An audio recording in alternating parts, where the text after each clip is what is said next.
And yet, you've been doing it every day. You justify why you can't join the dinner. You soften your refusal. You fill silence with backstory. Not because you're wrong, but because you thought explanation equals clarity. You were trained to believe. The more you explain, the more you'll be accepted, understood, respected, safe. But Machiavelli would warn, those who explain too much lose more than respect, they lose control, because explanation in excess is not connection, it's leakage. Every extra word becomes a small negotiation, an invisible trade, a silent permission slip for others to reshape your intention. This is not about becoming cold, it's about becoming clear. The strategy of power doesn't begin with force, it begins with restraint, with the refusal to explain what doesn't need to be explained. So today we go Machiavellian, but not to dominate, to reclaim your time, your choices, your voice. And it begins with knowing this. Power doesn't leak loudly. It seeps out in moments when you explain what should have simply stood. Carl Jung didn't write self-help books. He wrote maps for those brave enough to look inward. And on every map, there's a shadow, yours. It's the part of you that learned early. If I am misunderstood, I am unsafe. If I'm not liked, I disappear. So now, you over-explain.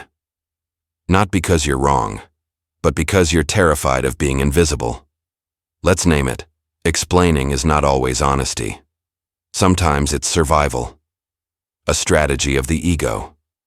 A dance to avoid exile. But here's the brutal twist. The more you explain, the less they hear you. Not because your words are weak, but because they sense it, the tremor beneath your tone. You don't feel solid. Jung would call this the wounded persona.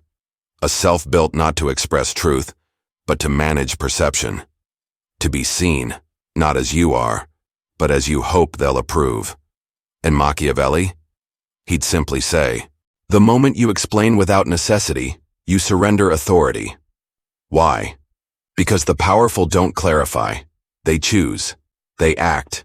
They let mystery speak louder than assurance. So here's the shift. What if your need to be understood is the very thing making you invisible? And what if power begins the moment you no longer require agreement? Stay with me, because in the next part, we'll expose the 3 invisible habits that are bleeding your authority dry, and you don't even know it's happening. You've been bleeding influence through kindness, and you didn't even feel the cut. Because losing power doesn't always look like losing. It often looks like being nice, being helpful, being the bigger person. But piece by piece, smile by smile, you've been handing over authority like free samples at a store. And the worst part? You were praised for it. Society celebrates your softness. Workplaces reward your agreeableness. And social media, it loves your vulnerability as long as it's aesthetic. You've been conditioned to believe that over-explaining is transparency, that self-justification is humility, that being liked is the same as being respected. But here's the cold truth. Power doesn't leak loudly. It slips out in the smallest habits. Habits that look innocent, even virtuous. But they carry a hidden cost. So let's dissect them. These are the 3 signs you've been surrendering your authority while thinking you were doing the right thing.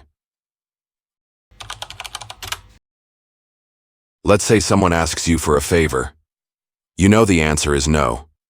But instead of saying it cleanly, you decorate it. I'm really sorry, I just have a lot going on right now. I wish I could, but I'm swamped. Sounds polite, right? Sounds generous. But it's not strength. It's self-abandonment masked as kindness. What you're really saying is, I am afraid my boundary will make me look bad, so here's a cushion for your feelings. Every time you justify a boundary, you inflate a balloon. But you also tie it to their wrist. Now they decide how far it floats. Eventually, it's no longer yours. From a Machiavellian perspective, you've just signaled that your no is open to negotiation, that your line is actually a suggestion, that your power depends on their understanding. Psychologists call this compensatory appeasement, an unconscious urge to soften refusal, because rejection feels like cruelty.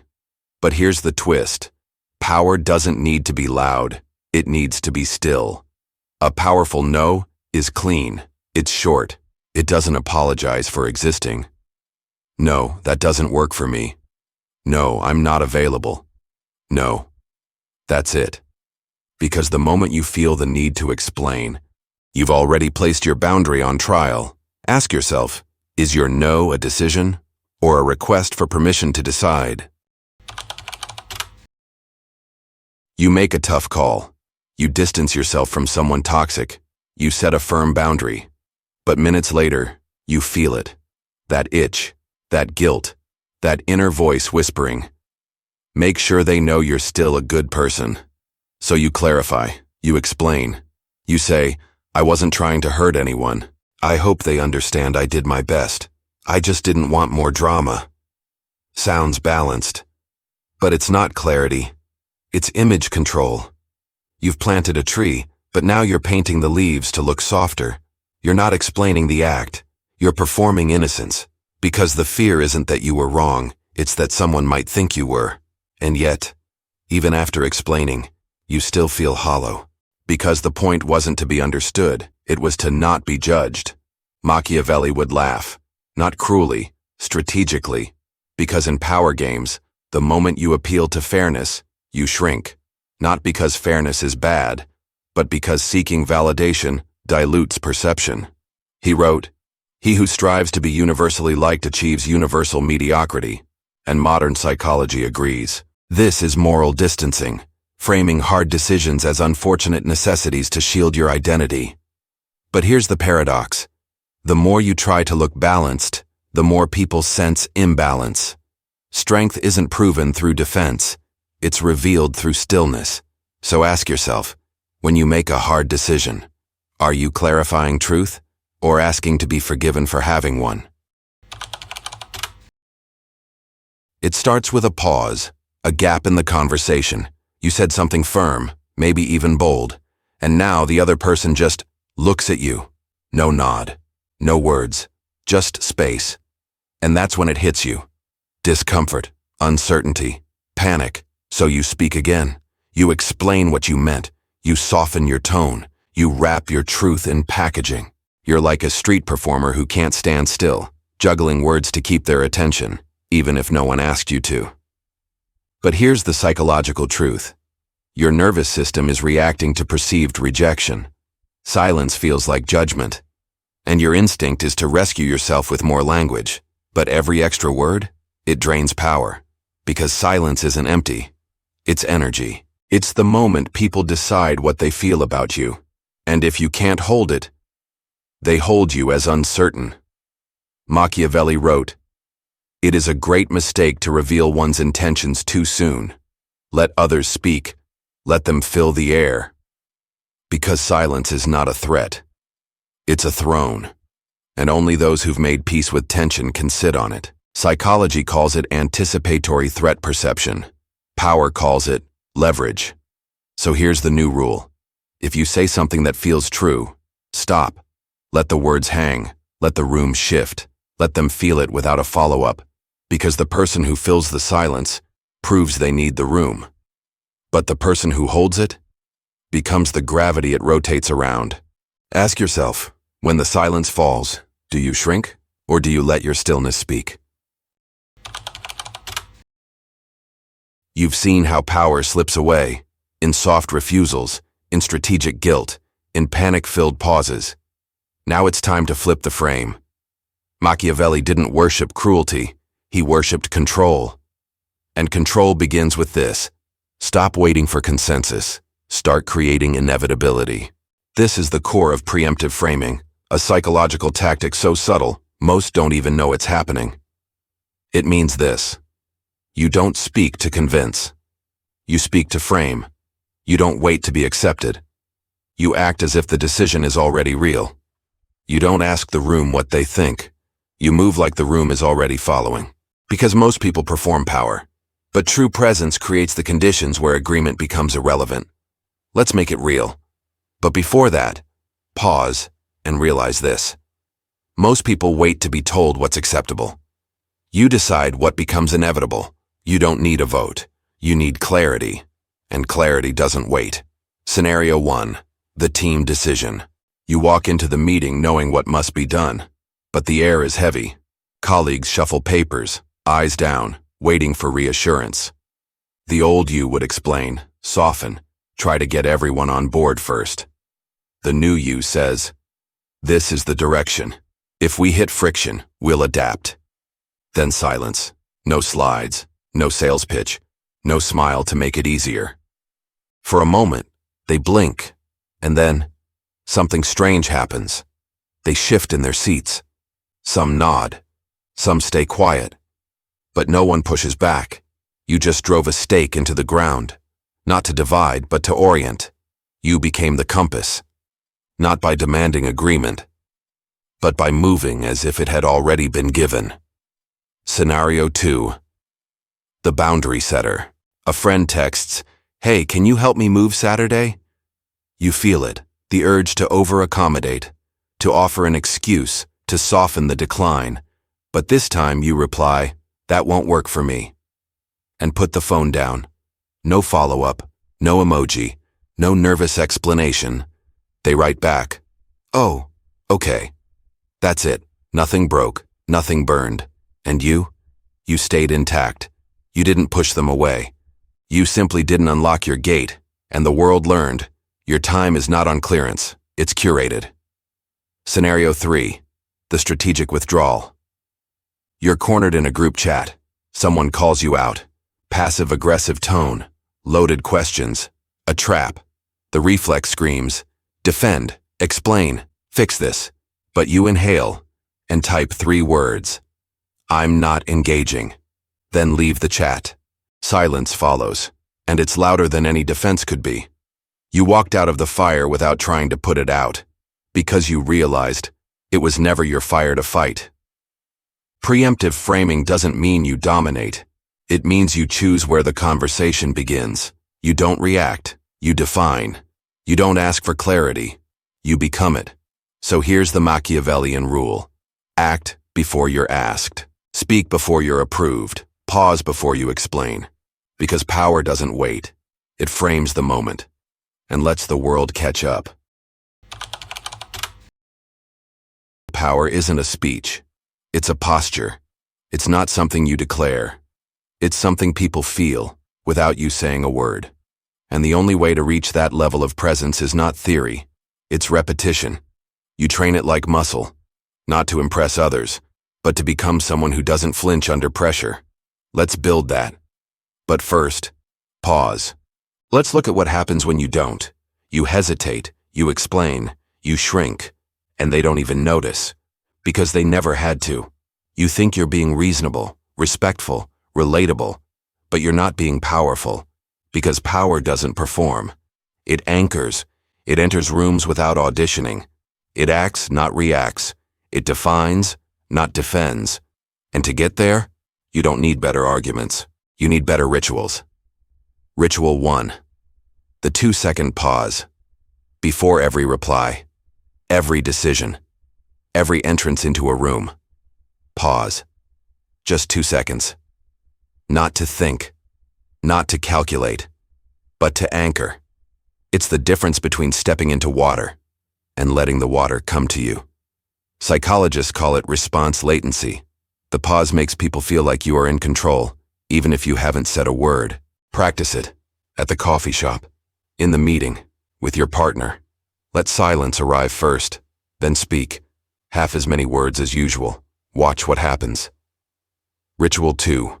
The no with nothing. Say no once a day. No explanation, no softeners, no smiley face at the end. No, I'm not available. No, that doesn't work for me.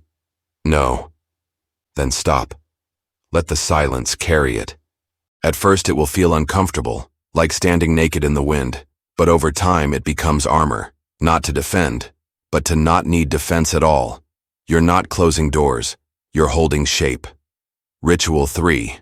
The frame before entry. Before you enter any space, ask yourself, what energy do I choose to carry in? Not, how can I be liked? Not, what if they misunderstand me? You walk in already knowing who you are, and that certainty shapes the air. You don't walk into the room looking for a seat. You enter like you built the floor. This is called framing control. When your energy is pre-decided, people unconsciously align. It doesn't mean you're cold. It means you've stopped outsourcing your center. Ritual 4. The daily unverified decision. Every day make one decision without asking for permission. It can be small. Change a plan. Ignore a text. Speak your truth. Say no to something that drains you. Do it not to rebel, but to remind your nervous system, I decide. Because the longer you wait to be understood, the more you forget what you actually want. And the more you act without explanation, the more you remember. You were never meant to be approved.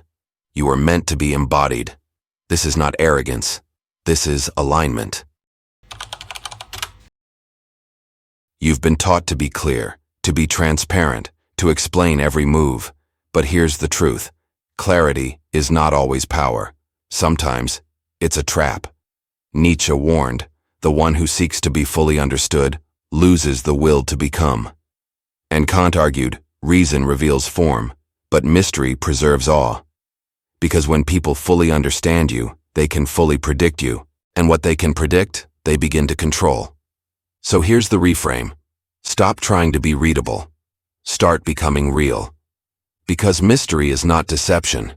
Mystery is discipline. It's the art of not leaking energy in every direction. You are no longer a glass of water hoping to be seen. You are a mountain covered in mist, fully there, but not fully revealed. Let's make it clear. Explaining is exposure. Every time you over-explain, you open the door for misinterpretation, not because you said it wrong, but because you gave them material to twist. Your extra words become clay in their hands. Now they can shape your story, redefine your intent, move the goalposts of what's acceptable. You handed them the scissors and then blamed them for cutting. Mystery builds magnetism. Think of the people you respect most. Are they the loudest? The most revealing? The ones always justifying? No. They move with gravity. They speak when it matters. They hold silence like it's a throne. They let people wonder. And in that wondering, they gain attention. Not by seeking it, but by earning it. Psychology calls this intentional ambiguity, leaving just enough unknown for others to project awe, not doubt. This isn't about manipulation. It's about maturity. You don't owe everyone your backstory. You don't need to narrate your every move. You just need to move, with integrity. The rule of powerful mystery: speak clearly when needed. Be silent when you're solid. And act without alerting the room every time you shift.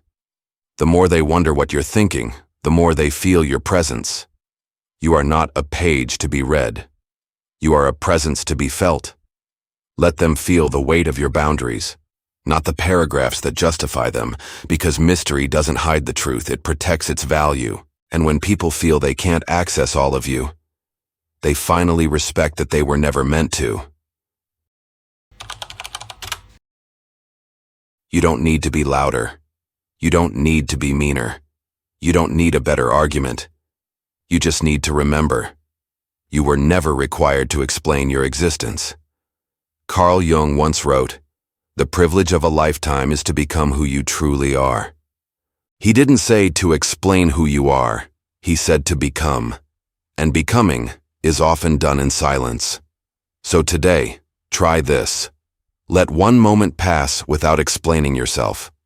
Not to prove anything, just to remember you never had to. So next time someone looks at you, waiting for your backstory, waiting for your softness, waiting for you to shrink, ask yourself, does this moment need words, or does it need your presence?